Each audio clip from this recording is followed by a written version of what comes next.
So you're looking at maybe a print run here over 4,000, 4.5. I saw people on Twitter saying it's gonna get to 7, it's gonna get to 10K.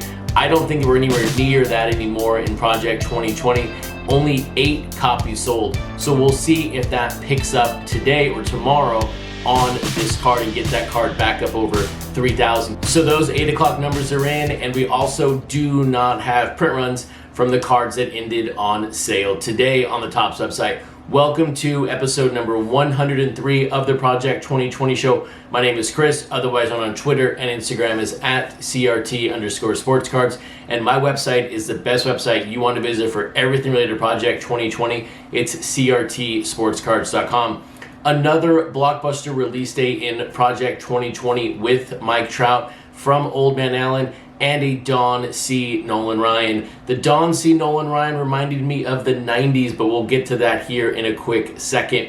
Sort of the big news and the big chatter on social media right now is all about the autographs of Project 2020. And simply put, it's a discussion that needs to be had every single day of the week until we have an autograph found from a customer on any of the Mike Trouts, any of the Frank Thomas, and any of the Derek Jeter. Now, I know I shared the bin baller Derek Jeter photo the other day, and I do have questions, not on the authenticity of it, but I have questions on where it came from and who saw that card and who took a photo of it. But here's why I'm bringing this subject up again and talking about it, and not only because social media is talking about it, but because yesterday's Ken Griffey Jr. from Ermsey has an autograph with the card. Yesterday, I missed that on the release notes. I didn't think they were going to have an autograph version of this card, but 10 base cards are going to be autographed and randomly sent out to the customers of that card. And look, I'm not saying these autographs are never going to exist. But what I'm concerned about and what I wish Topps would explain to us, the buyers of Project 2020,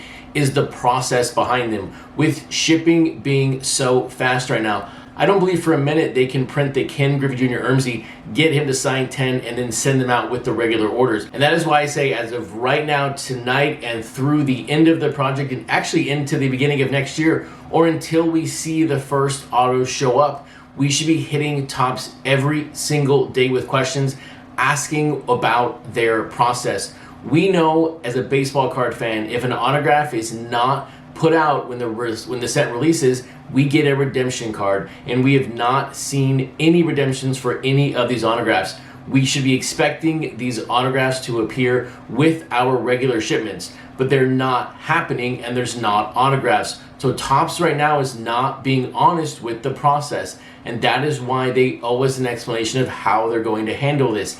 Are they just going to send out these autographs to random customers in the future? We don't know. Or are they keeping back one card from an order for a customer in the future? We don't know. All of this can be solved with a simple press release about the process around the autographs. And I feel really bad for so many customers out there who have purchased these cards, the Frank Thomas, the Jeters, and Trouts, in a hope to get the autograph, and they're not going to be in the package. So Topps owes this explanation, and so that's why I think every single day we should be hitting up Topps asking questions about these autographs. And now one player who does not, as of right now at least, have an autograph in Project 2020, and it is kind of sad now, we only have 98 cards left, or 99 in the set after this one to talk about, but it is this Nolan Ryan from Don C. And my immediate thought when I saw this card was the 90s. But when did we last see Ryan, and when did we last see Don C? We saw Ryan most recently with Tyson Beck. Before that, the Ermsey we talked about last night.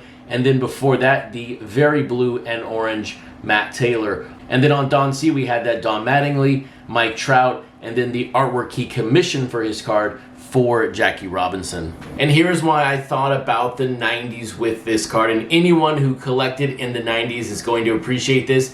But 1992 Fleer, when you have Nolan Ryan holding the fastball or holding the baseball with the flames coming out of it and the strikeout total in the background. That is my immediate thought when I saw this card. Who knows the inspiration behind this card from Don C? But me, as a kid who collected in the 90s, as many of you have also, this card reminded me of that. And I think it's a really, really great card because it brought back so many memories for me as a kid with that card, because I grew up in Texas and Nolan Ryan at the time was larger than life. And when you think about larger than life with baseball players, There is no other person right now in baseball in 2020 that is larger than life than Mike Trout. And here it is, the Oldmanalan version of Mike Trout. And you don't only get one Mike Trout, you get three Mike Trouts. How can anyone be disappointed with this card? But when did we last see Trout and Oldmanalan? We saw Mike Trout most recently with that Tyson Beck. Before that,